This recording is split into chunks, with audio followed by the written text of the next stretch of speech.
Companies are ruthless right now with performance. This is Stefan.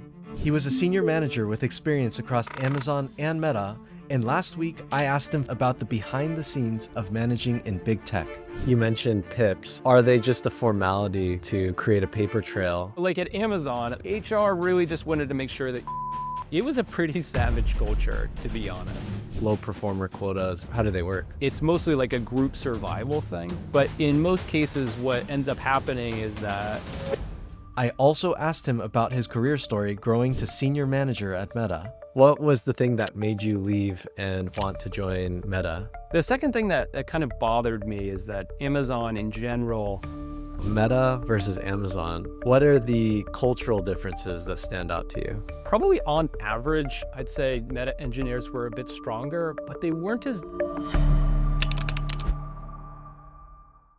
Let's get into it. I think the things I want to ask you, because you were a senior manager in big tech, I feel like there's a lot that goes on behind the scenes in managing orgs. And I thought it would be really interesting for, all the ICs out there, all of the, PIP stuff that happens, all of the stack ranking, behind the scenes performance management. And of course, I was curious about your career. So I guess before we dig into all that, maybe we can start with Amazon. Can you tell me a little bit about what you worked on and, how you got to Amazon? Yeah. So I guess for me personally, I was one of those engineers who was like not very focused on school. I always wanted to be building. And my initial work was just kind of scattered. I did consulting and worked at startups. I didn't really find the technical depth. And so when I had the opportunity to go work at Amazon, this is, I think, back in 2012, I basically leapt at the opportunity. It seemed like a place that they were working on some really hard problems at scale. Funny enough, Amazon had this reputation at the time. This was before the New York Times had published this article about people crying under their desks. But it was a place that was known for just grinding down engineers. And I think that's still true of its branding today. But I ended up joining the early advertising group. Advertising for Amazon now is a gigantic business. It's one of their most profitable units. It basically makes up for all the retail lack of profitability. But I was part of one of the early teams that was building out self-service advertising. So they had done a bunch of work with Procter & Gamble, et cetera, et cetera. And my team was responsible for building out and scaling the ability for individual vendors to basically create advertising and presence on the site. And it was kind of a weird situation. My manager was eccentric, I will say. He was a very inspiring guy. And I look back on the time and I kind of look through this lens of what does this mean for me as a manager? But he very much had this idea of how things would be done that I don't agree with today. And so I remember, I think it was within my first week, my manager came down. I think it was like 6 o'clock. We were all gathered in a conference room and he said, I've got an idea. This is what we're going to build. And we're going to work nights and weekends until it happens. And I want to do it by October. So he's basically committing us to this death march for about, 6 to 8 months at the time. And, I had just left another job. I had told a bunch of people that I was going to, go work in this big tech company, and I was committed. I think now if someone had told me that, I would have been like, I don't think so. But I really leaned into that. And it formed kind of the basis of some of my early development, both as an engineer and how I thought about leading teams. But it also gave me a flavor for like what Amazon is like in kind of its rawest form. And I feel like that death march is kind of emblematic of a lot of people's experience, at least on the negative side with Amazon. You went towards the advertising space. Was that something that you picked, or was that something that there was a general pipeline and you were placed somewhere? Oh, good question. So Amazon at the time wasn't doing kind of general recruiting. So basically you would get reach outs and you would engage with a specific org. And in my case, the recruiter that I was working with was strictly in advertising. I did have a choice between multiple teams. And I basically chose the team that seemed like it had the most growth and most opportunity. The pitch was pretty strong, and ultimately it was a very important business. Like this was the beginning of Amazon ads. So, from a career perspective, it was a good choice, but yeah, I didn't have an option to go work on S3 at AWS or something like that. And so it looks like it turned out to be a huge grind. And I saw that you stayed there for some time. What was the average work like, or was that just an early death march for you? Yeah, I would say that that wasn't completely standard throughout my career. There were certainly times where things settled down. Um, I'd I'd say like the average was working hard. I think any big tech job is going to require quite a lot of effort, and even more so if you're ambitious and want to get things done. So, for me, working 50, 60 hours a week was fairly common, but it wasn't always the case that I was working nights and weekends. Right, right. Okay, that's good to hear. I saw that you went from, you grew through the early levels, and then you also transitioned to management at Amazon as well. Are there any notable stories from your growth to an SDM? Yeah, so that was kind of an interesting transition, in part because I guess my level of ownership and engagement early on meant that in many places I was the de facto lead for the team. I guess tech lead probably would describe my responsibilities pretty well. And I felt like in a lot of cases I was acting like manager of the team. My boss really didn't have time for a lot of the niceties that normal managers would provide. And so in some sense I was doing that for the team. But that title actually was quite a bit lagging, at least as it felt to me. It always feels like this for manager transitions. People were like, I'm ready. And what you don't realize is how far you have to go. I really pushed to try to get that title, to have those responsibilities. And I would say I probably got it prematurely. They should not have given in. Ultimately, I think that manager transition is really fraught. For a lot of people, they make a ton of mistakes early on. I'm no different. There's a lot to learn, and in some sense, the support structure that you have around you is going to dictate a lot of your success. I remember for the first year feeling very uncomfortable, and maybe rightfully so. I was failing in a lot of different ways that I probably didn't completely realize. And it wasn't until 18 months down the road that I started to really get a knack for things and realize, yeah, this is actually something that I feel like I can do quite a bit better than other people can. What were those early manager mistakes that make you say it was premature? I think, management is a really soft discipline. You don't have the same sort of output metrics and things that you can point to that are obviously yours. And in a bunch of cases, it's really about storytelling. It's like, how do you take account of your contribution to this team? How did you level people up? But I think for me, a lot of those soft skills were missing, at least initially. So as an example, I don't think I spent enough time really getting to understand and know the goals and objectives of all the people on my team.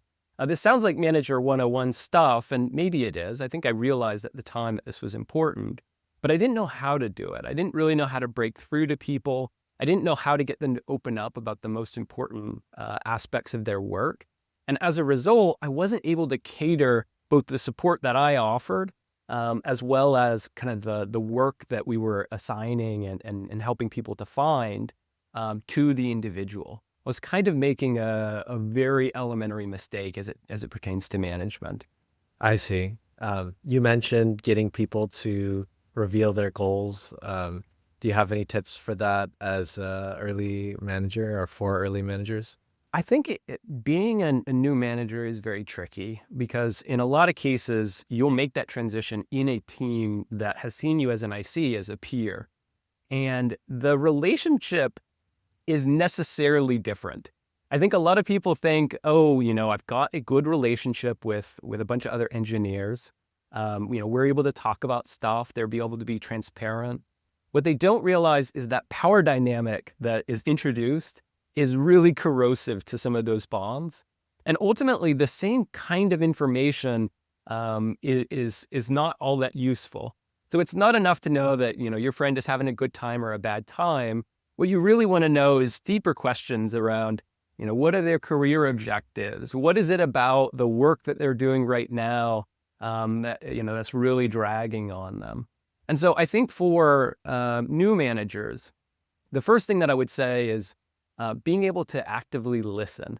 Active listening is something that is very familiar to people who are not engineers, but can take a while for engineers to learn. And it's basically this idea that, when someone else is talking, show your interest. Sometimes people will talk about subverbals. So, ums and ahs and I heard you. Reflect back to them things that they've said to you so that you can make sure that you heard it well and they can feel heard. And then ask them questions that show your curiosity and interest. A lot of times engineers will enter these really transactional relationships where they're used to talking in almost like APIs. But most of the time people aren't quite like that. And so it's really important that you are getting people to open up, because in some sense, the jewel that you're able to access is the thing that's going to help you be an effective manager for that person. But they're not going to just give that up to you. Most people aren't kind of that well trained. The API thing makes me laugh a bunch because when I was really early in my career, I treated my one-on-ones as pure transactional. We're going to go through this laundry list of things in the most efficient way possible. And I always remember people, there's often this preamble at the beginning of a one-on-one where you say, hey, how's your weekend? Or, what are you doing tonight or later or something like that. Right. And I always thought that was, a waste of time. But now as a manager and just as a more normal person, I see the value in it for sure. And so that makes a lot of sense. You mentioned storytelling. I think obviously for managers, there's a lot of value in that. And I think also for ICs too, people talk about the storytelling behind talking about your work or maybe getting people interested and getting buy-in behind things. Do you have any tips on how to improve your storytelling? Well, that's a good question. And I agree that storytelling is kind of like a bedrock, essential skill set to develop. I think, part of it is just practice. I think a lot of people don't really realize that they're telling stories all the time, but they're not necessarily putting a lot of attention to it. So like when you recall details to someone, it's a story in some respects. Or, when you wake up in the morning and have to motivate yourself to get out of bed, you're probably telling yourself a story. And so I think the first trick for a lot of people is just to recognize those moments and start to critique them. It's like, what story am I telling myself today? I'm going about, getting to work because, it's going to give me money, or, this was the most exciting work that I could think of 3 months ago. And while it's hard right now, it's going to get better. And, here's the trajectory that we're headed to. One of them is going to help you get out of bed and the other one is not all that good. And so noticing that and being able to critique it is kind of a first step to developing your awareness of the pervasiveness of it. But once you're able to be critical of your own stories, then you can start to practice and get better at telling them. That was actually always something that came a little bit more naturally to me, at least than some of my peers as managers, that I always love to tell the stories of my team's success. And so what I wanted to do every few months is just look back at all we had accomplished and then paint it in the clearest picture so that people could feel proud of their work. It's like a lot of times we just go sitting it to the grind and we're delivering things all the time, but we don't take a chance to just really reflect on how far we've come. And being able to say, yeah, we started with a team of 2 and our on-call was garbage and we really invested in that and turned it around. And with the extra bandwidth, we were able to crush it. That can be really motivating for people. And it also provides this really great foundation for you to also describe what the future looks like. To be able to say, here's where we came from, here's where we are now, and here's how it's going to get us to the promised land. It's kind of the foundation of a great inspirational story. And I think a lot of people, and I would say the average manager, doesn't have a good handle on this. And as a result, people are kind of wishy-washy. But if you can have a team where you are winning, and as a manager, you get to define what winning actually is. But a team that's winning, a lot of other things are downstream of that. How people relate to each other, whether they have zero-sum mentalities, whether they're getting in bickering matches or excited about their work. If you've got a good story and your team feels like they're winning, those things will come very naturally. On the other hand, if you don't have that story and your team doesn't feel like they're winning, all of those problems are going to fester and become insurmountable. So yeah, I think the key is really about being able to critique the stories that are already so pervasive in your life and then use that in your practice to be able to improve. You mentioned your manager didn't have time for the niceties. What was your manager doing then, and how did you have that opportunity to kind of do that role before you even had that title? So I guess my manager was a senior manager, and the expectation would be that he would be managing other managers, but didn't really feel like he should have hired other SDMs, I think is the title at Amazon, or at least wanted to wait as much as possible. The impression I got is that this was just a way of exerting control over product. This is the thing that he was most excited about, and liked to spend a lot of time working with design, refining the product, and making sure that we went to market with something that he thought was going to be successful. Um, Debatable whether that was the best use of his time, but it was invariably the thing that he was most focused on. And that meant a lot of things kind of fell by the wayside that traditionally an engineering manager and SDM would be doing. Things like, checking on the team's progress, understanding their career, mentorship, things along those lines. They just weren't quite as important. So then, if you were to survey the sentiment of his org or the people that were reporting to him at the time, do you think that it would have been really negative and there was attrition and people were unhappy with his behavior like that? Yeah, I had a lot of people who were pretty upset about the situation. I wouldn't say things were particularly good. I see. Okay. And so coming to the end of the Amazon, leg, what was the thing that made you leave and want to join Meta?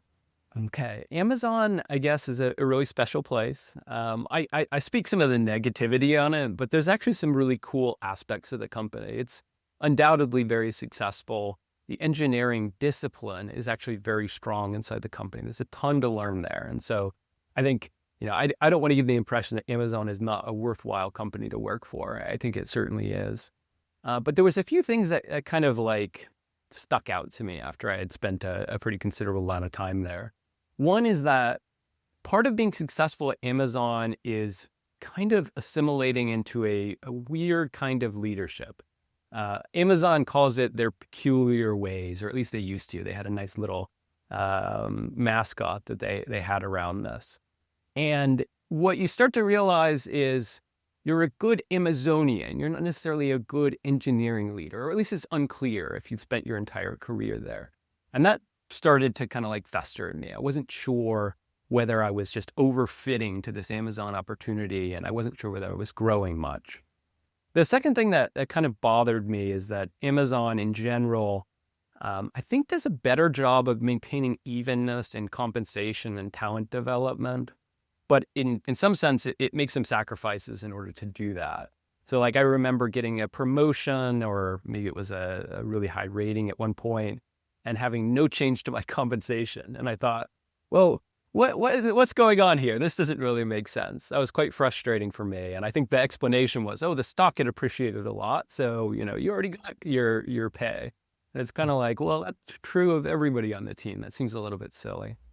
But the last thing, and I would periodically respond to recruiters who are reaching out. But when Facebook had reached out, I thought, well, I'm not a big fan of the product itself, but I'm a big fan of the engineering culture in this company. And the team that they had kind of like pegged me with was a team in integrity, which was basically doing work around child safety and preventing terrorism and things along those lines.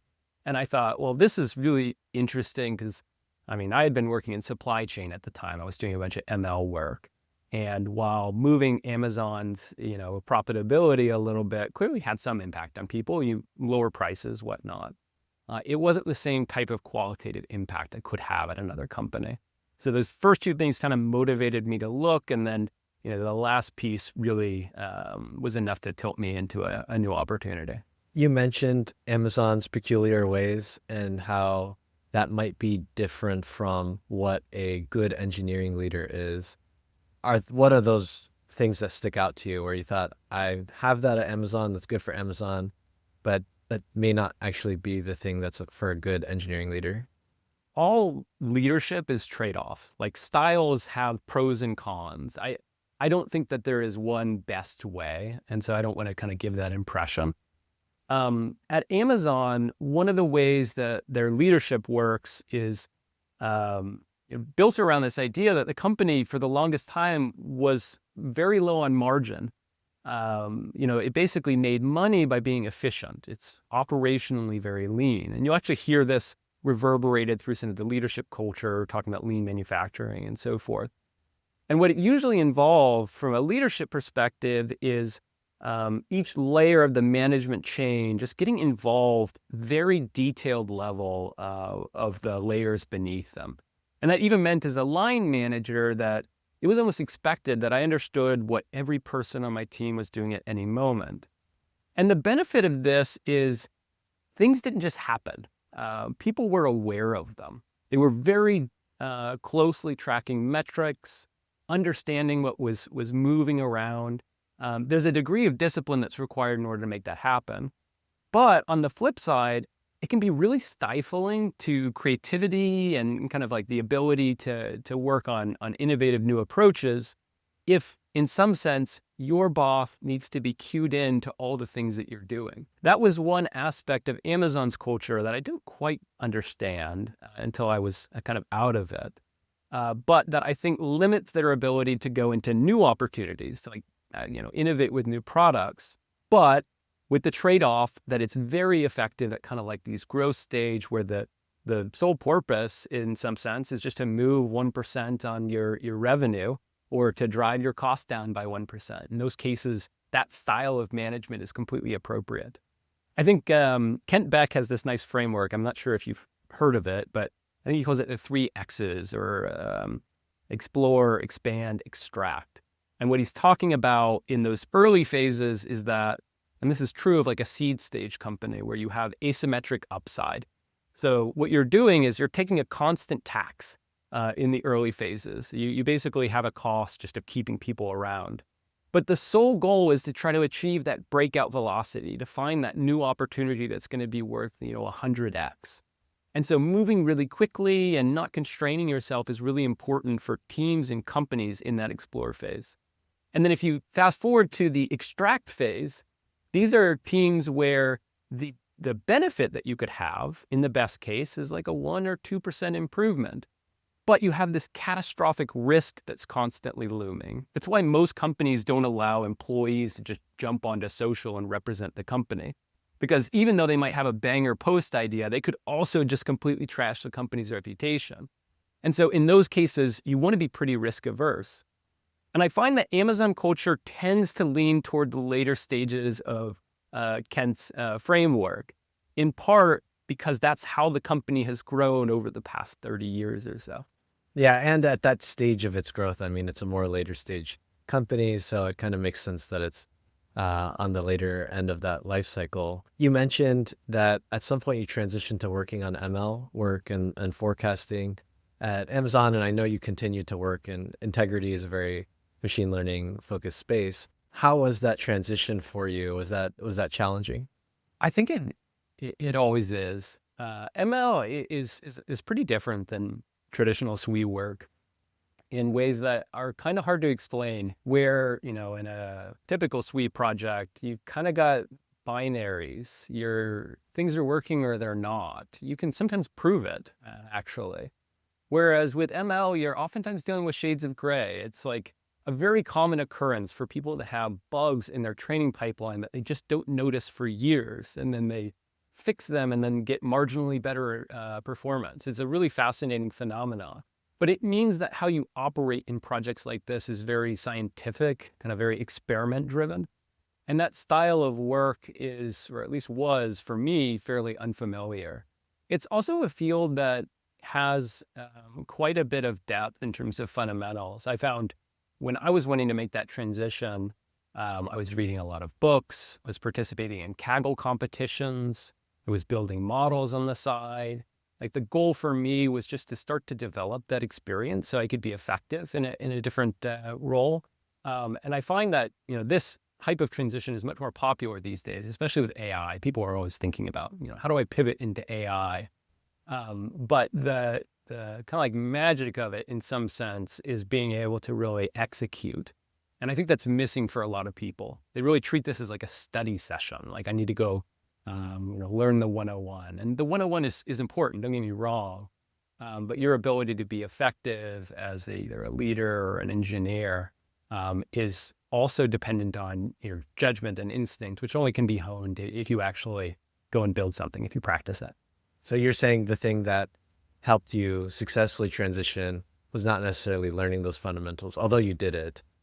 It was the experience building, the intuition behind what is improving model performance, and building your own taste and intuition. Is that right? Yeah, and in some sense, I feel like the key for me at least was participating in Kaggle competitions and then finding ways to work ML into my present role. So that way I would be able to start to get that experience. There's just a lot of things that are non-obvious until you practice. Right. What was the motivation for moving into ML? I always thought that ML was just really interesting. At the time, it was obvious that machine learning was just a very different style of how computers could work for us. And it was seductive in some respects. It's like for someone who had spent, and I coded from a pretty early age, instructing computers on how to do things. This idea that we could just kind of like imply basically a program from the data was really attractive. And it also felt like a lot of what was societally important at the time were actually ML applications. It's like we didn't completely understand what was going on there. You talk about ranking in newsfeed or recommendation systems, or in Amazon supply chain, there was a tremendous amount of machinery from predicting when trucks would arrive and whether vendors would actually submit inventory on time to what customers would demand. And all of these pieces fit together in a really magical way to produce an output that, is just pretty forgettable. It's like the item arrives at your front doorstep, but there is just so much complexity. I think it's quite beautiful behind those systems. And that's true of general software systems, but maybe not in the same way. I found ML systems to be particularly attractive, I guess. You're going to your time at Meta. I saw that you got promoted from a frontline manager to a senior manager. And I think a lot of people struggle with that growth. So I'm curious, what did that look like for you? What was the story behind that promotion to M2? Yeah, it was a long story. I think I got promoted about 3.5 years into my time at Meta. Overall, I had, I think, 7 different managers over my time. So like one every 6 months. So it was very tumultuous for a bunch of different reasons. I think ultimately that held me back. And maybe part of my promotion story is actually like how to handle organizational shifts and maintain some momentum there. But when I first joined, I wanted to be useful as quickly as I could, which actually fit very well with what Meta was looking for, Facebook at the time. And so I joined the on-call. I started writing code. I basically acted like an engineer. And I think this built a lot of trust with both the engineers on my team as well as some of the peer teams, but also made me much more comfortable with the work than I think some of my peers who really tried to stay out of it. That is not sustainable. I don't think that people can do that for a long time. And in fact, I needed to shift my focus to recruiting. I basically had a blank check on recruiting from my director at the time. But that base was really important because in some respects, how people perceive you, especially as a manager, is going to either be a huge headwind or a major tailwind for your progression. I think a lot of people do end up in spots where people feel like they know who this person is and where they fit. And that can actually be devastating for your career just because it means that those opportunities may or may not be coming to you. People have difficulty shifting what they think a person is going to be like in the future. So that was really important. After I had kind of like established myself and shown the effectiveness of our team, I was eventually given an additional manager who would work with me. And she kicked ass. She did a really great job. We worked pretty well together.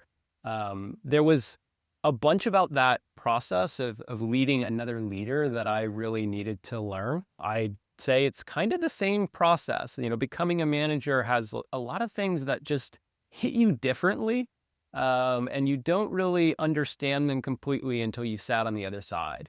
Because I think there's this expectation, especially amongst a lot of line managers that I talk to, that, okay, I know how to lead other people. I know how to have impact indirectly.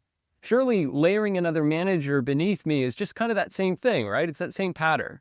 And that the response that I have to that is like yes and no. Like it is nowhere near the same degree of difficulty shift from making that initial transition.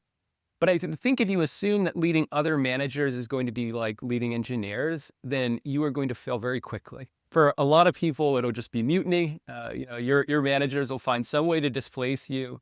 I think what people don't realize is that, especially in manager stacks, that in some sense you're competing with each other. Like it's basically unstated in a lot of fashion. But if your org is not growing, the path forward for some of the managers who are leaf nodes in this org is actually to take the position of the people that they're reporting to. And in many cases, that person will just leave and someone will take that spot. In other cases, that person will get displaced in part because the people beneath them are far more competent. And so there is a very weird dynamic that unfolds amongst managers leading managers. And I had a surface level grasp of this, but there was a lot more for me to learn in order to be effective and also just to add value to people beneath me. That went on for some time. That the transition didn't happen until I had an org of about 30 to 40 people. In other companies, I guess you'll typically see a promotion before then, but by that point, I was basically sitting in calibrations alongside a bunch of other M2s. And, at a certain point, it's kind of hard to deny that, this person's doing the job. So that was my promotion story. The mutiny you mentioned is really interesting. How does that surface in practice? Like how could someone underneath you kind of, usurp you, or kind of that mutiny could come in? I think that the easiest way you'd see that is just in skip level meetings. The managers are just griping. They're saying, Jim, he's not helping me out much. Jim doesn't understand my career. Jim's changing our roadmap or our priorities too much. In a lot of ways, people, they grumble about things that are real, but some people grumble about things that are just, reason to try to make their relative comparison between them and their immediate manager. In other places, people can get really sophisticated with this. I hate to make it sound very political, and maybe we can get into this in a second. But the way that people kind of operate in organizations can get very creative very quickly. I remember having a conversation with my director at one point, and we had two teams in very different organizations with overlapping responsibilities. And to me, this sounded like a great test, right? It's like a scientific experiment. We'll let them run side by side. We'll see who wins. And then, the company gets the better benefit, albeit with, twice as much resources expended. And he's like, Stefan, you could not be more naive. Let me tell you what's going to happen. And he was absolutely right. These two teams are going to find ways to undercut each other and fight with each other inside the organization that have absolutely nothing to do, with their terminal goal. And the kind of like noise and friction and everything else is going to dwarf any sort of gain that you might get. And you actually might have those teams end up in a worse spot than if you just had one team doing it. That's like not a reason to say you don't ever have redundancy in investments.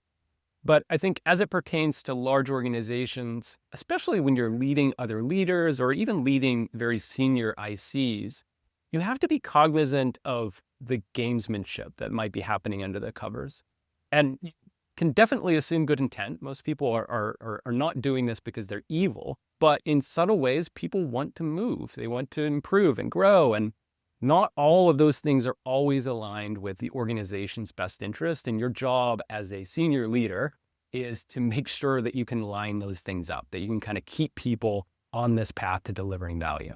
As a manager, especially not just a frontline manager, but more senior manager, are you saying that there is a secret chess almost, where there's behind the scenes motives that people have, aside from the business motives that are maybe their personal career motives, and that can lead to some unusual behaviors, or maybe these political behaviors that you're talking about? I don't know if I would use the word secret chess because it seems like much more obvious. Like generally speaking, most people's objective isn't to go and make Facebook, a higher value company. If you talk with people about their objectives, they're vast. Some people, they want to get more money. Some people want, certain positions or influence. Some people want to work on really interesting problems. Some people want to work with certain people. The things that people are after are many, and they're very rarely kind of like single-faceted. But in as much as people have different objectives, they're going to do a bunch of interesting things to try to make those things happen. It would almost be foolish to assume that they wouldn't. If there is, for instance, and this would be true for most ICs, an interesting project that you want to do. Most people have seen this play out on a number of occasions. It's kind of like, well, how do I make sure that I'm on that project? Well, I might pair up with other people so that way we can, have a coalition that is making progress on it. I might go cookie lick. I might go to the project and be the first one to go and lay my name on it. And I'm going to write a post and tell everyone that I'm at it. So that's hard to pull me away from that project. I might try to go and demonstrate that I'm the best person for it. But maybe the way that I demonstrate I'm the best person for it is by showing why the other people who might be taking that position are incompetent or they're not capable. And so you end up with all these behaviors that kind of happen. And if you observe people for enough time, you'll have a catalog of them. But in some sense, understanding that dimension, kind of like that secret chess, and then making sure that you're cognizant of it as you're taking actions is really key to being a senior leader of any large organization. It sounds like a lot of these behaviors are kind of zero-sum behaviors. So I could imagine in a environment of either shrinking company or stagnant company, or I guess sub-org of a company, that these would be more prevalent. And am I understanding correctly that if a company or an org is growing a lot, there's just abundance, so there's a lot less of this going on because everyone can get what they want? Totally. Yeah, I think this is a fantastic call. In some sense, the zero-sum mentality usually happens when the winning starts to slow down. The org stops growing. The successes are less obvious. And then, suddenly people are redefining success in different ways. It's kind of like, okay, well, the business isn't doing very good, but our test code coverage is awesome. That really needs to matter to us now. Well, is that true? Who knows? But I think it really points to a couple of things. One is the imperative of winning that I talked about earlier. It's kind of like, as a leader, it's your job to make sure that your team is positioned and equipped by you to be winning.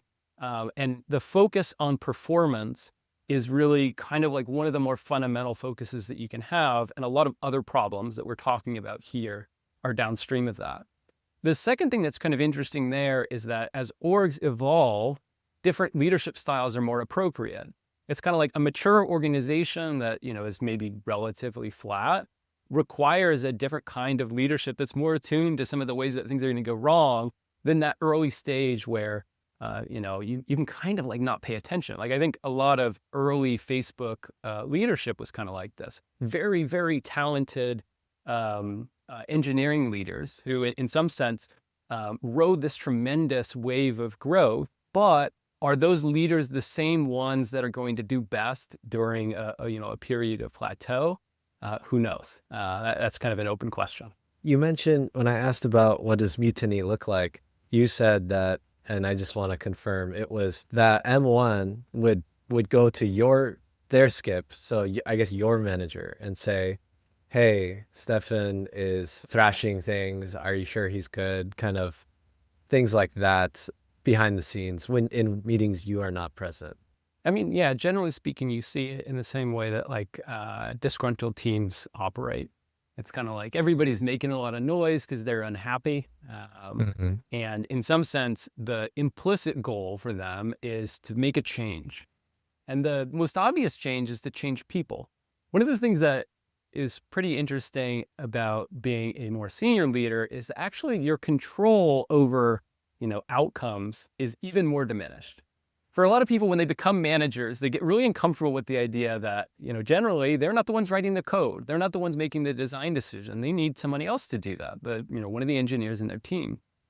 If you're a senior leader and one of your managers is underperforming, what are your options? You can't step in and go and do their job for them. That's just not an option. And in that case, that person's going to hate you and they will leave very quickly. You can give them some insights, but if you give them a lot of insights, then they're going to feel like you're trying to do their job, or they're going to feel like they're underperforming. And so as you kind of walk up the org chart, the ability for a manager to make an impact on their immediate reports is less and less. It becomes more and more binary action. It's kind of like, we're obviously going to have conversations or how things are going, blah, blah, blah. But, if Mark has an SVP who's just not making the cut, he's going to let them go. He's not going to jump in and coach and try to, have all sorts of programs to get them to the right level. Of course, that doesn't apply necessarily at like a senior manager level, but the same sort of trend does apply up and down the org chart. You've got less and less levers that you can pull to kind of turn things around. You mentioned manager underperformance. I'm curious because there were a lot of layoffs in the past. Do you feel like managers have, they're harder to lay off than ICs are? And if so, why? Moving managers around is like inherently painful. Usually, like when you put someone in a manager position, you're accepting that the blast radius of that change is larger. Again, we can extrapolate from if you grow the org. Like if you're going to bring in a new VP, everybody's going to know about it. Like it's going to be a major and intrusive change. So that comes with the territory. Whether like taking someone out of that position or not is hard is in large part whether they're like load bearing for that position. If they've got a really tight relationship with their team and they know a bunch of like internal domain pieces and their cross-functional team really isn't pulling their weight and they're doing a lot of that, that's incredibly painful. Moving that person out could be very hard. If on the other hand, their team actually doesn't feel like they're adding a lot of value, their cross-functional team members are complaining about them, they might be doing an okay job. In some cases, it can be invigorating to get someone who's not pulling their weight out of that position. It's part of why leadership positions in general get so much attention and why they earn so much money. It's just that the ramifications in the org chart are just so large. I think if the assumption is like during layoffs, are you less likely to get laid off if you're a manager? I don't think so. Most companies are going to target a specific ratio of managers to ICs. And if you let go of a host of ICs, you don't need that many managers. They don't just keep them around. You probably won't see this if you're looking locally just because the likelihood of a manager being laid off is not as high. But we've even seen recently, companies will do what's called a span of control reduction. Well, they'll try to say, we want to make sure that managers have 12 reports, or we want to look at the ratio between, I think Amazon did this recently, between ICs and managers, and we want to increase it. And in that case, the managers are the first in the chopping block. So yeah, I don't think it's necessarily easier or harder, at least in a comparable leveled IC. Yeah, I think I see the occasional comment that assumes that leaders have some special treatment and they, can't be fired or it's harder. But yeah, I agree. I think we've seen that is not necessarily the case. You mentioned types of leadership per stage of company, and there's different effectiveness if the company is smaller or more scrappy versus like the larger companies.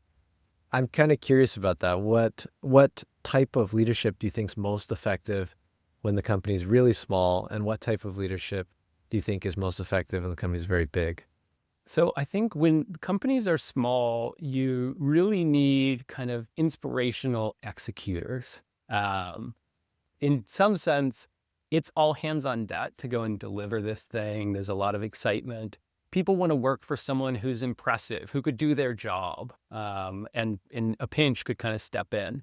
If you look at kind of company history, there are plenty of examples of this. And generally speaking, you've got these SVPs or directors who are there in the trenches designing some of the initial features, and that can be kind of so attractive. But I think as companies scale, that becomes harder to pull off. And then those same individuals oftentimes don't have the same sort of organizational aptitude that they need. And so it is like a very different skill set to be able to work in a larger organization where, you're actually not going to have much of an impact by just digging in and getting your hands dirty. And then there's not going to be a bunch of momentum behind it. It's kind of interesting if you think about big companies, focus is like a precious commodity. And it's very hard to achieve. People will talk about this in terms of alignment, but the biggest opportunities, there are just a few of them for a very large company. But you have this very large organization who can look in 100 different ways and go in 100 different directions. So if you've got those individuals who are go-getters and they see an opportunity and they just run at it and they're not able to align and move information up and down the org chart, they're actually going to get in the way. They're going to siphon off energy that could otherwise be put behind kind of the core initiatives. So I'd say that's at least one way that you might think about what leadership is most appropriate, is kind of like, how close to the execution do these people need to be? But, each company is going to transition in different ways. Like, this was fascinating for me watching. So Amazon, the way that they scaled is by basically setting up each team and building really concrete APIs between each team. One of the early CTOs at Amazon used to call them fitness functions. I think he got fired or let go, but the idea was basically this team would be responsible for 2 or 3 metrics, and they would labor under those metrics and focus on them to the full extent.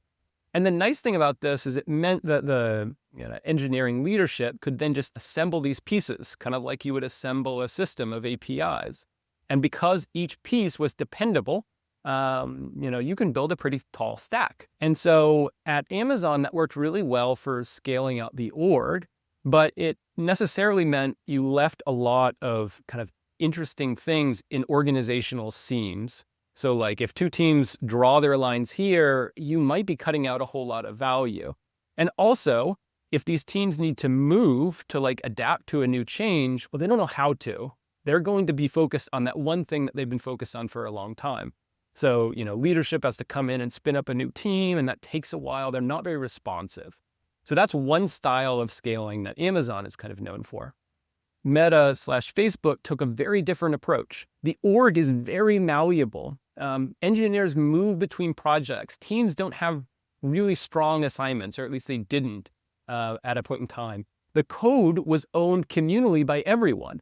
And what that meant is that as Facebook scaled, they needed leaders who were able to kind of work the soft alignment throughout that organization without these big boxes that they could draw around them.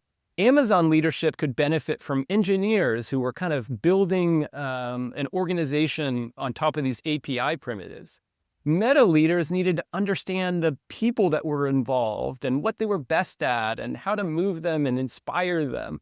And so the kind of person that you need in each situation is going to be very different.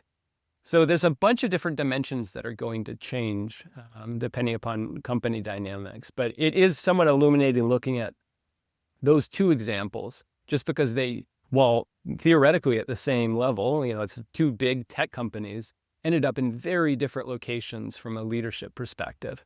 And that kind of informs at least my thinking about how leadership looks like across companies. The caveat that I want to toss onto the table is you can't just staff a company with organizationally savvy people. Like eventually it becomes negative sum. At a certain point, you just have a bunch of sharks who are all fighting each other and they're not getting anything done. So there's always a balance that's actually required. But like look at, I think OpenAI is kind of a good example. And it's a company I haven't worked at. So this is observations of their hiring process and then talking to people on the inside. But generally speaking, when OpenAI does interviews, they focus a lot on technical achievements at the expense of some of those organizational pieces.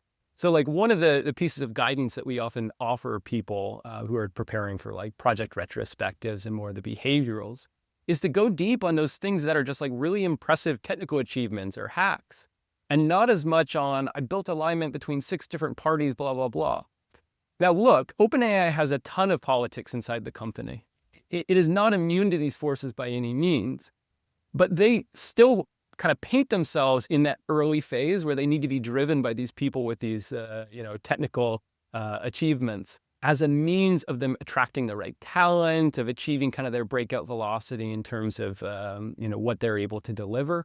So lots of different dimensions that are at play. I don't think you can generalize across these to any degree, but you can kind of notice some trends, and in general, there is maybe an entropy. As orgs get bigger, you have to have people who know how to navigate. It's just, it's not something that you can avoid. when I asked you about the promotion to senior manager, you mentioned the size of your org and that managers were reporting to you. So it sounds like that was a big part of the promotion to have the scope to be a senior manager. I'm curious about the skill difference between an M1 and an M2, in your opinion. So I'm curious, like if we were to just imagine, I took a random M1, or maybe yourself, and before you were promoted and you were just a new M1, and I put you in an M2 role, and we just said, have at it. What are the biggest skill gaps that you would have had? So I think being able to like credibly add value to the people who are reporting to you is probably the major one. I mentioned some ways at which managers have reduced, or managers of managers have reduced kind of options in terms of how they can interact with their teams. And so knowing what those restrictions are and then knowing where to exercise the most important ones is something that's hard for like a straight M1 to recognize. So as an example, you might have a new M1, they're feeling really good about their understanding of people. They go set up skip levels with, all of their indirect reports. And they ask them, oh, what do you think of Jim? Does he say anything that, you don't like? Is he touching on all of the important career pieces? And then a week later, Jim's going to walk into your office and go, you talked with Jan and you asked her a bunch of leading questions around whether I was doing my job or not. And now she doesn't feel like I'm supportive enough. Like, why did you do that? And then Jan comes to you and she says, well, I really think that you can help me out a lot with my career because, you seem to have some really good insights that, Jim wasn't able to see. And so in that moment, you've just disintermediated Jim, you've demotivated Jan, and you've created a host of problems that you now have to solve. It's like a lot of very small things that you can do as a senior leader have these magnification effects. And unfortunately, you don't really learn about those, or you don't learn maybe the small things until you've either observed them yourself, where you can kind of introspect and say, all right, let me think about all the interactions I've had with my senior leadership and where those worked or where they didn't. Or you've got like a good mental model for how these things sort of propagate in an organization. But I think subtle mistakes like that end up being kind of like the easy ways for an M1 and newly in that position to fail. And the expectation in a lot of cases is that they're going to make those mistakes. Just like when you transition someone from an IC to a manager, you're expecting them to make a bunch of mistakes just because it's unnatural. Nobody really knows about this. You can read it in books all you want, but until you practice it, it's a different story. And so, my leadership chain, when I was doing the M1 to M2 transition, was probably thinking the same thing. Sitting very closely with me. This is part of the promotion panel. Like, what kind of support are they going to have? Does the person who they are reporting to have enough acumen to be able to bail them out if things start to go awry, that sort of thing? But a bunch of small behavioral things would be the first thing that they would screw up. Longer term, there's strategy and org design and a bunch of mistakes that you can make there. But those small things, especially in the first few weeks, are enough to sink you. It's kind of a scary environment to operate in, to be honest. You've experienced IC career growth and manager career growth. I'm curious to compare and contrast, IC versus management, I guess, growth paths. What do you think of the differences between the two? And also, I'm curious, do you find that they're both meritocratic? I often hear that there's some, cynical takes on some, one being less meritocratic than the other. So curious your thoughts. I think at high levels, everything becomes a little bit opaque and fuzzy. One of the things that always kind of like was difficult for me to stomach as a manager sitting in calibrations was very senior level ICs talked a big game about their accomplishments, but I didn't really see the evidence. It wasn't really obvious whether they were just around for these big initiatives that were clearly valuable initiatives, or they were instrumental in driving them.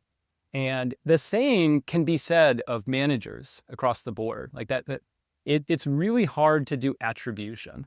And I think over a long run, things are a little bit more obvious. Like if you have a manager sit in a role for 4 years and they continue to produce success, it's kind of undeniable. But on a half-to-half basis, it's pretty dubious.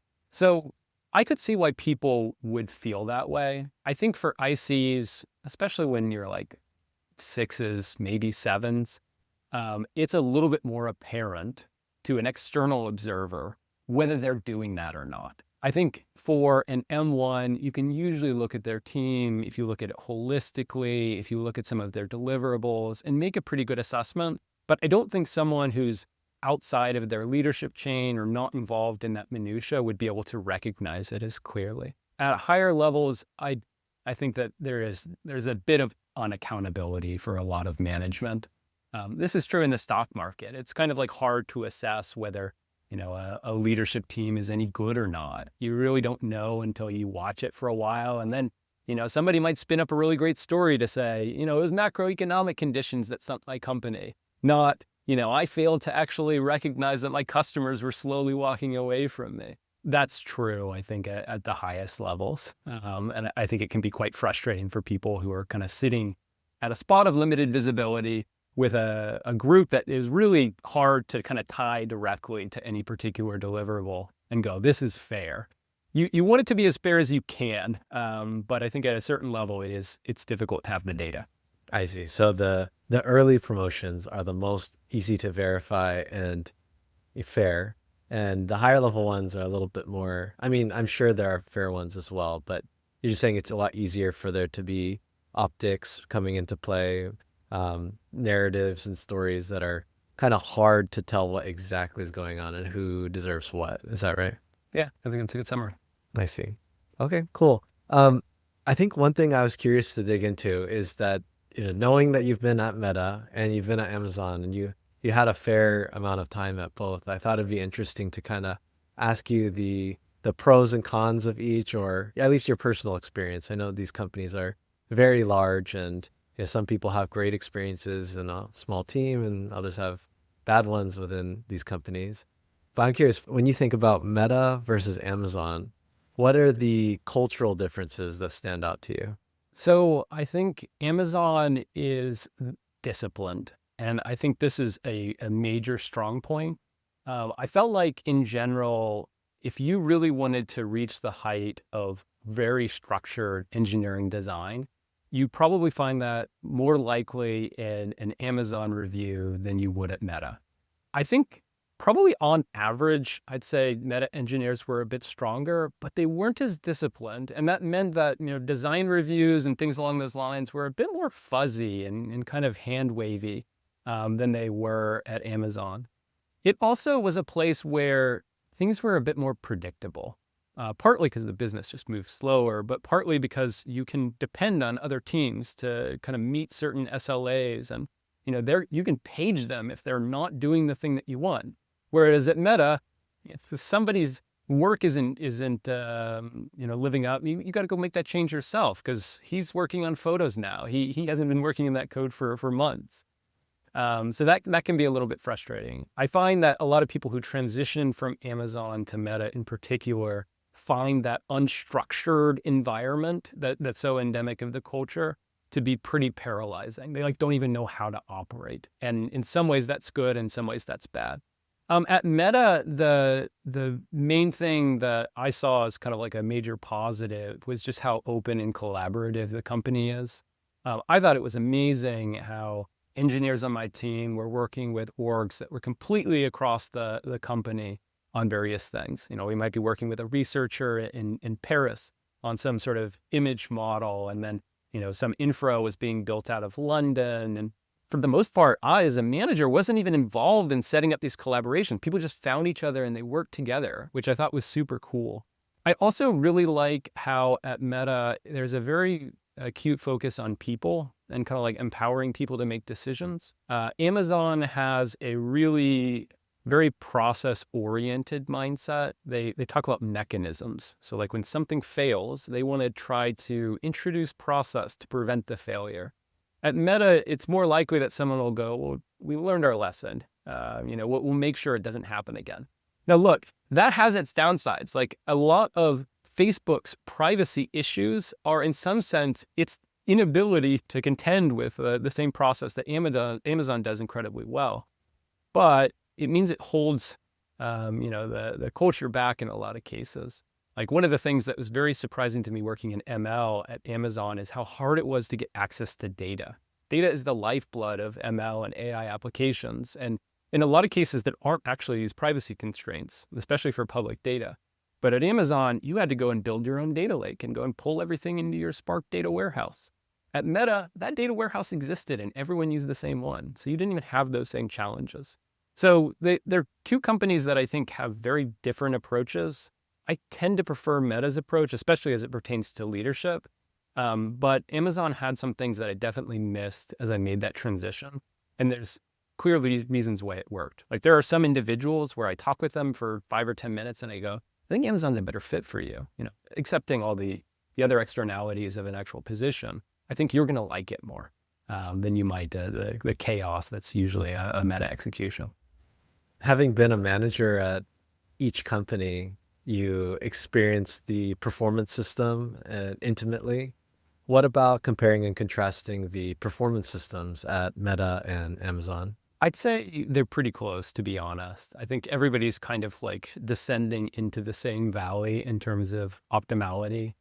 What you basically have is like a very public, kind of publicized process wherein ratings are established and handed out to reports. This is things that managers will talk about and we'll kind of hit on external pieces. And then you've got a more private, usually restricted to higher levels process wherein you're trying to decide where to make investment. Like at Amazon, there's this top tier designation, and at Meta, there's additional equity or discretionary equity, which is basically trying to say, who are like the real linchpins in the organization that we want to invest in to make sure that we're successful long term. And I think the important thing for both companies is to make sure that people feel like the process rewards performance.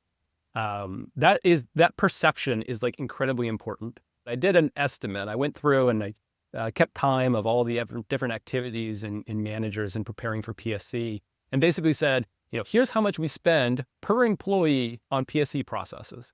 And I think there's one takeaway to this, which is like, this is wasteful. Like, how dare we spend $15,000 per engineer? We should be building products.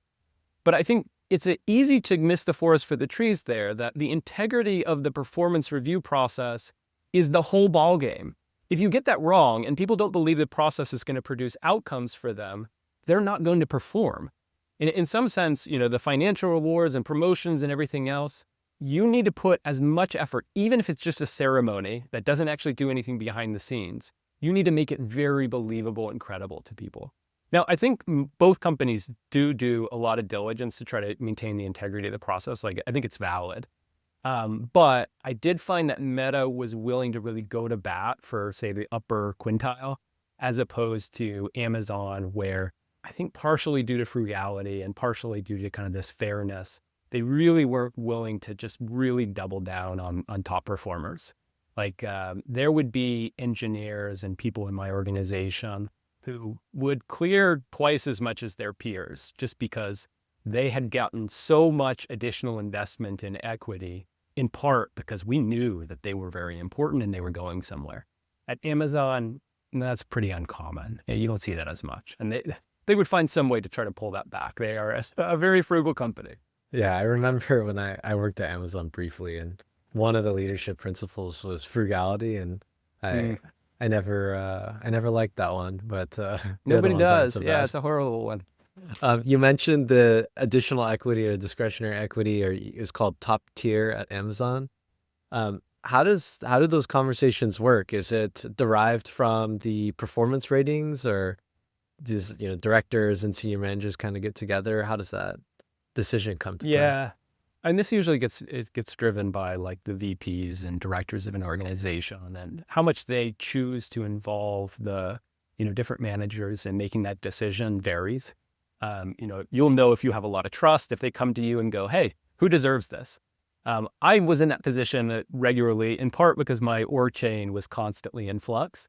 But I might not have been in that position quite as frequently if people were able to actually keep track of my org, because they actually had a boss, who was consistent. But, what they're really trying to do there is just figure out kind of who's got trajectory, like who is the rocket ship. Even if you had like I wouldn't say middling, but like a stellar but not exceptional half, but it was obvious that was going to keep going. that was a criteria. I remember at Amazon, they talked about I think there was 2 dimensions. I don't remember the exact ones, but growth was definitely one of them. And then the second piece, and I think this actually plays a lot, is kind of like, how replaceable is this person? If they walk away tomorrow, is that going to break our organization? In some sense, getting into those positions can be very lucrative just because, they're going to, in some sense, try to put those golden handcuffs on you as tightly as they can if the org depends on it. Like the companies, generally speaking, know how to avoid completely embarrassing themselves with attrition. And sometimes the lever that they pull is just financial. But yeah, most of the time they hope that it's more than that. With some of the layoffs that kind of happened in the past, there's mentions of low performer quotas, and I'm kind of curious, is that something that you experienced when you were working at these companies, and how do they work? Yeah, definitely. I think every company is going to have this.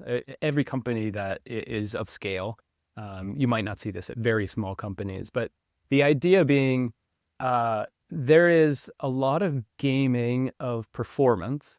And you'll notice this, I'll refer to PSC, so Meta's performance review process, where, suddenly the half that seemed pretty good or maybe okay seems like it was world shaking, as people were writing their reviews about it. And then every single achievement is just mind blowing. And there's this inflation that happens in everyone's assessment. And ultimately, that's not true. It just can't be true on average. So a lot of companies will have, some sort of overall distribution that they're trying to target. And in order to maintain high performance, they necessarily need to be letting some people go. Managers don't like letting people go. I don't like letting people go. It is very uncomfortable. And so you have to beat people and make them do it. And it's mostly like a group survival thing. But in most cases, what ends up happening is that, people check out or, they decide that they want to go do something else. And if you're not, reasonable with kind of acting on that, then the team starts to suffer. You notice that person's not pulling their weight and, you're going to start to check out too, because it doesn't seem fair any longer. So quota-wise, the numbers will vary. Like for a lot of companies, it's, somewhere between like 7 and 15. Sometimes it can be as high as 20%, where they're going to try to put you in that lower bucket. At Amazon, it was like needs improvement. And at Meta, it's like meets some or meets most. And the idea there is that amongst that bucket, they're expecting some of those people to not meet the cut. And that's, again, just statistics. But that's usually when like the pips would start to get engaged. And managers would fight aggressively to try to keep their people out of those buckets. And most of this is saving face. Like, here is the worst scenario for you as a manager, and this ends up being heartbreaking. You work with a team, you guys kick ass. Everybody works really, really hard. And then at the end of the half, after you've told everyone how much ass they've kicked, you get instruction from your director that somebody's got to be in that low bucket. And now you got to go change your tact. You got to go back to that person and say, no, actually, you didn't kick ass that hard. That wasn't even acceptable. And so those sort of like egg on the face moments are what most managers are afraid of, and they try their damnedest to try to prevent those situations. The reality is a better circumstance would be the manager is aware that somebody may be in the lower quartile and can message it appropriately. That way, they're not surprised. You're not surprised. The kind of like structure works fairly. But if you've got a lot of immature managers or just relatively new, or maybe they just don't see it clearly, then you end up with lots of situations like what I just described, where people have to go mea culpa with their reports. And honestly, for everyone involved, most of which the actual person who's receiving that news, it can be devastating. So it's pretty bad. You mentioned pips. I'm curious, do you think that they work, and were there any differences between pips across the companies? This is based off that Reddit thread. I think someone asked, are they just a formality to create a paper trail, or can people actually get out of a pip? So people can definitely get out of a pip. I think pips are first and foremost a legal paper trail. But in order to maintain credibility of that legal paper trail, people have to make it through it. If you just create this process wherein you just create a paper trail and nobody makes it out of it, that's not really going to hold up legally. So at some level, it needs to be fair. Most of the time, HR is moderating this, and HR's appetite to advocate on behalf of the employee in these cases is variable. So like at Amazon, at least while I was there, HR really just wanted to make sure that you were checking the boxes. It was a pretty savage culture, to be honest. In most cases, you're setting expectations with an employee and saying, here's what you need to do. And if they make it, then they can turn it around. And if they don't, then they're gone. It needed to be reasonable, but the manager held a lot of discretion on, whether they wanted to pull the trigger. Now, again, most managers don't like firing people. So their preference is actually going to be for, someone to go into PIP and then recover. And so in a lot of cases, if you are the person on the other side of a PIP, your manager could legitimately be rooting for you. They're not just lying to your face, but whether their hands are tied or not is up to some other power in some cases. For Meta, I noted in a lot of cases that HR really, really, really wanted to make sure that we had exhausted kind of every avenue before letting someone go. This is probably not true of modern Meta, but it was true several years back, and in part because they really wanted to protect their reputation as an employer. And so, I've had engineers who just had completely checked out, and HR was asking questions that really didn't make sense. And in a lot of cases, this person would probably not object to the way that we would summarize their work. Like, it's not always just like a completely crazy occurrence, but sometimes companies will opt to try to be overly accommodating to the employee. I hate talking about this in some respects because it sounds so like cold and calculating, but the reality is just at the largest level, companies have to reward performance. And they have to be, sensitive with how they're making their resources. And as a result, terminations are part of the picture. And it's important that companies do it fairly, with sensitivity to the people involved. But they have to do it. Otherwise, the company won't exist for long. You conducted over 500 interviews across your time in big tech, and you also have Hello Interview, which is an excellent service for interview preparation and many other resources for people in the industry, which my roommate said it was like the best thing that he used in his prep, and he got an offer at Anthropic. So every time I'm interviewing you or Evan, he's saying, oh, it's those guys. I love their product. But I wanted to ask you about interviewing because I felt like you might have something interesting to say. With the rise of these AI cheating tools and LLM assistants, I'm curious, how much do you see that coming up when you're either helping people prepare or maybe you're just in the space thinking about interview prep? It's kind of funny because like as it pertains to interview prep, our incentives are mostly aligned. Like for the candidates, we want to help them to succeed. And so them cheating at like mock interviews, for instance, doesn't make a lot of sense.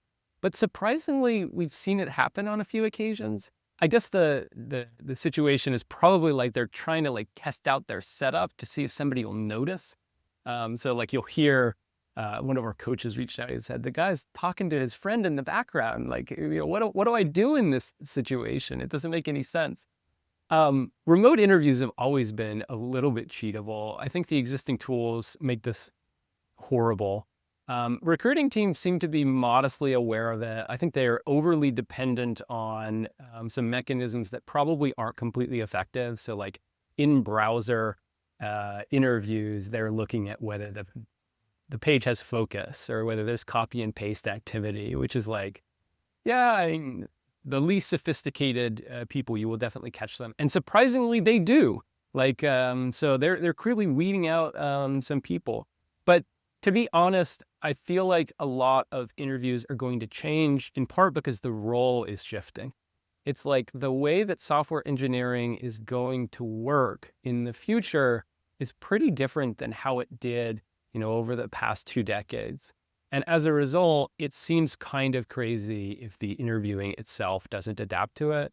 We see some companies trying things here. So like they will have assignments that allow you to use AI, which is theoretically AI proof, or they'll choose questions that AI routinely gets wrong and try to be robust in that way. But I'm more optimistic in the challenges and assessments evolving than I am in any of kind of the anti-cheat stuff. Now, the sad part about this is companies are ruthless right now with performance. People who cheat in the interviews might get the role, but like that cheating is not necessarily going to pan out when you actually get the job. So, I don't have any formal accounting of this. I don't know many cheaters myself, but there's plenty of people who find themselves on the rough side of their performance review shortly afterward, which I don't think serves anybody's purpose. I'm curious because I imagine a algo interview is more easy to cheat than a system design one. Do you see any differences in, I don't know, maybe the growth of algo interview signups is like lower than the growth of system design signups or something like that, or anything that might make us infer that cheating has any impact on the future? So I think people are leaning, or companies are leaning more heavily into design interviews. And that doesn't necessarily mean like system design, which I think is more standardized across big tech, but also like lower level design, being able to reason about, classes and coupling and, various interactions between subsystems. And it's interesting because in some sense, the quality of that design ends up being load bearing in like an AI coded world. You being able to come up with good abstractions and reason through them is more important. So definitely are seeing that shift. I wouldn't say I've noticed any really acute departures from coding interviews themselves. Like people have been calling for the demise of leak code for forever. It actually serves a pretty useful purpose. It works for companies. As much as people want to say interviewing is broken, I think it's painful. It's very painful. But broken is probably a step too far, in part because it's serving companies' needs up until this point. And so I think it's a bit premature to assume that that's not going to be a part of the interviewing process, at least in the short to midterm. If someone was hell-bent on passing OpenAI or Anthropic interviews, what's the optimal game plan from your experience at Hello Interview? I think it varies. Those companies are looking for depth. OpenAI was notorious for asking the same questions in basically every interview. I do not know why they were doing this, but going deep on kind of the functional areas that they tended to ask around was a pretty effective preparation strategy. That's not to say you can just memorize solutions. The interviewers are far more clever than that. But you can get a step up if you actually knew approximately the areas that they were in. The behavioral and retrospective interviews end up being really important for these companies. They really want to see, like, have you walked the walk? And I think how you represent yourself and how you talk about that work also ends up being really important. Some of this stuff can be really hard to do introspectively as an individual. Like being able to actually talk to a friend or someone else who can tell you, here's how you came across, like here's the vibe that I got from you, can be really helpful in refining your presentation.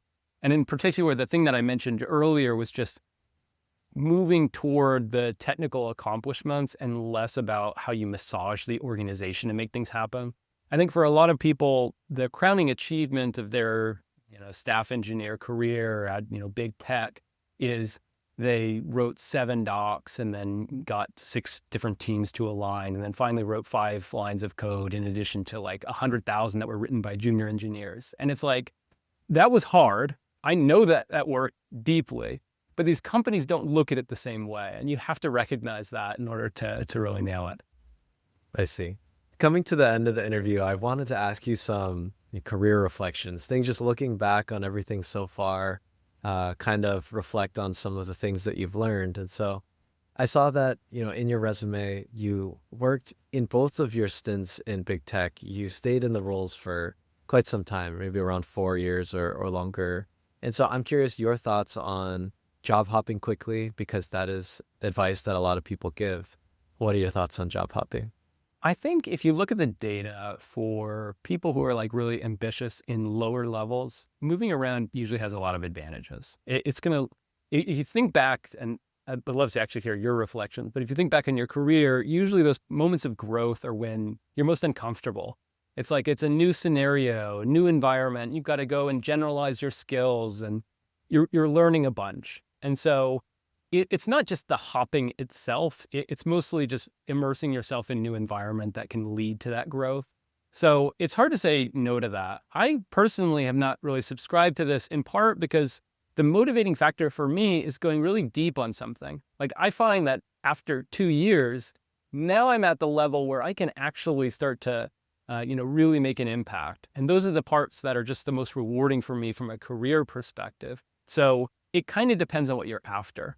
Now, at the higher levels, moving around at a high frequency is a pretty bad sign. It's just like, it's very hard for you to get deep enough to have a real impact, to build the relationships, to understand the domain, just to be effective. And so, generally speaking, if people are moving every 18 months or 2 years and they're in a really senior position, as a hiring manager, I'm second guessing and I'm trying to wonder, I'm going to invest for a year just to get you ramped up, and then you're going to go move again in 6 months. That can be a tough pill to swallow. For a mid-level hire, that's a pretty decent tenure. But for a staff level engineer, I'm second guessing it. So I'd say from a career perspective, early on, moving makes sense unless you're just really excited about the work. Especially if you're not excited, yeah, go get a new job, man. But as you get more senior, it pays to find some places that you can actually put down roots, and it really helps when people can sense that you're here to stay and you're wanting to really make some changes. Definitely. Yeah, and I think what you're saying about job hopping not being as effective later makes a lot of sense too, because, for instance, a lot of what you talked about in being a successful senior leader, either as an IC or as an EM, came through influence and credibility and your ability to get people to go in a certain direction. And that's one of those things that, I mean, if you just show up somewhere, you can build credibility. You can always rebuild credibility, but it is one of those things that, as you have, it's like a snowball. It keeps getting bigger, your credibility in that organization. You'll be able to move people a lot easier. So, people who are Totally. early in their org have a disproportionate amount of influence because of their time in the role and what they've done already and what they know. Totally. I want to add one thing to that there is a trap which you can have, and that snowball. That snowball becomes a shackle for you. There are certainly some very senior engineers who become known for that system that they created. And as much as they try to go and extend or move in new directions, everybody knows them for that thing and they're stuck there. That can be a real career trap for people. So a good question to ask yourself is how comfortable you are. It's great to feel like your work is rewarding, but if you don't feel like you're being challenged, even if you're really senior, it may be that it's time to move. And part of it might be that you just got stuck in a hole. Otherwise, that snowball is going to work in your favor. When you think back to your career and when you felt the most growth, on average, looking across everything, when would you say is the time that you grew most and why? I'd say it's mostly around kind of those transition periods where I'm in a new space and learning something and then also applying it. Those are usually the places where you can battle test and like stress test your own skill set and know what's actually durable and what was fake. But it's also a place where, there's new stuff to learn and adapt and kind of grow. A couple pivotal moments for me. Moving to Facebook was huge for me, at least from a leadership perspective.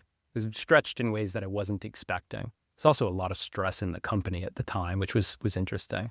I'd say pivoting into a more ML-focused role was a big shift for me, and I felt like I had a lot to prove. So it brought a lot of external pressure, which I appreciated, and it gave me a chance to really go and kind of shine. And other career growth happens in like much smaller durations.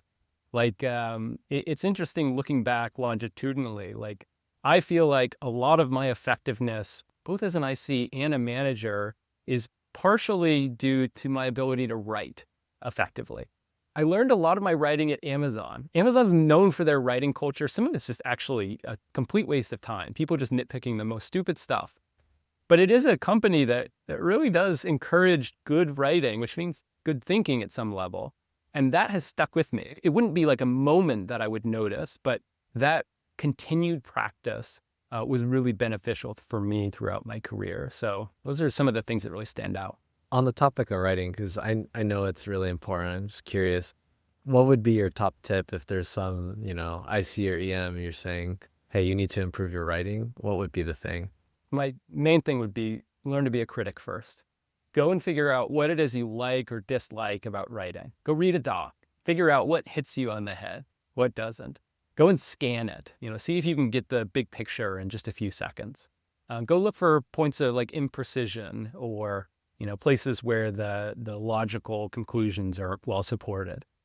Those are all going to be things that are going to help you. Much like I talked about earlier, that generally understanding what separates good from bad helps you to make sure that you're focused on the good. I know when I first wrote some docs at Amazon, I got a bunch of negative feedback, and I thought they were great. I thought they were awesome. It's kind of like it. One of the writing exercises they do is called a PR FAQ, a press release, and then frequently asked questions. And the idea is like, get me excited about that thing that we're going to deliver. Go fast forward all the way to the end. And then if you can do that, then everything before it is worthwhile. But if at the end you can't really sell it to me, then it probably wasn't worthwhile to begin with. And a lot of PR FAQs at Amazon start with, oh, we will have a single pane of glass or like one screen where we can go to get everything that we need. And nobody's excited about that. They're excited about, 50% reduction in time spent or, being able to go and hire this new person or whatever. And being able to look at yourself and go, wow, that was just boring. Like what I was explaining, if I wasn't knee deep in it, nobody would be excited is kind of the first step to good writing. I see. So if I'm understanding, it's hone your taste as a reader first, and that will let you critically reflect on your own writing and improve it. And then practice. I mean, at this point, you had a lot of success at Meta. Most people never grow to the level that you grew to. What motivates you in your career now too? Because you left to go to a startup. Yeah, what is your motivation? I really like working on interesting problems. I like working on things that I can tell my kids about and then, them feel like it's meaningful to the world. And I like working on things that I think are kind of setting the stage for the future. And so I always have kind of a tilt toward those objectives and all that I'm working on. I think for me, the relentless march up the career ladder is secondary. It's not to say that like money isn't important. It clearly is. Money powers everything. But I had a point in my career where that focus on getting promoted and moving through the ranks was very important. And I think what I realized eventually is just like, okay, you're kind of there, or at least you're at a place where, maybe this will be the cap of where you're able to achieve. What's next?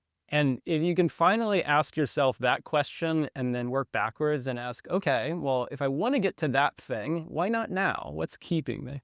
And for me, for the longest time, it was, I want to start a business. I think that would be really fun. I would learn a lot, and it's a great way to impact the world.